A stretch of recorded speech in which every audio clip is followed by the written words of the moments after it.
नमस्कार मंडळी, मी Shreya and welcome to my 7 day of 21 days diet series.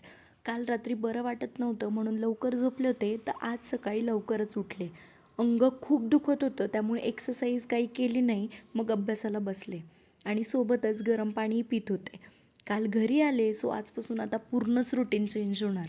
Breakfast न करता सकाळी 10 वाजताच मस्त असं जेवण केलं, ज्यात पोळी, पालकाची भाजी आणि थोडासा भात खाल्ला. आज 7वा दिवस आहे तरी काही हिचा भात सुटला नाही असं म्हणाल, पण आज मी मुद्दामूनच भात खाल्लेला आणि तेही 2 टाईम. कारण काळजावर दगड ठेवून उद्यापासून बिलकुल भात खायचा नाही असं ठरवलं आहे. सो आज पूर्ण मन तृप्त करून घेतलं. घरी आले सो रुटीन चेंज होणार, म्हणजे कोणत्याही टायमिंगला मी काहीही करते. सकाळी जेवण झालं आणि दुपारी अंघोळ झालं की माझं रोजचं एकच काम असतं, ते म्हणजे प्रोडक्ट संपवणे. मस्त असं skin care and hair care करून घेतलं आणि थोड्या वेळाने इकडे एनर्जल घेत होते. ऑनेस्टली सांगायचं म्हणलं तर आज डाएटकडे बिलकुलच लक्ष दिलं नाही आहे, कारण मला अजिबातच कसलीची इच्छा होत नव्हती. सो दिवसभर टाईमपास करून झाल्यावर रात्री मंदिरात दर्शनासाठी गेले होते, तर तिकडनं मला हे भूत दिसलं.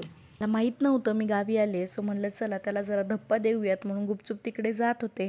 तर त्याला वाटलं कोणीतरी पिलेलं माणूसच त्याच्याकडे येतं आहे, म्हणून ते आम्ही हसत होतो. डाएटच्या नावाखाली तर माझा नुसतंच टाईमपास चालू आहे, त्यामुळे याच्याकडून जरा डाएटसाठी मोटिवेशन घेतलं आणि शॉपवर आले. शॉप वगैरे वाढून घेतलं आणि घरी जाऊन मस्त असं जेवण केलं.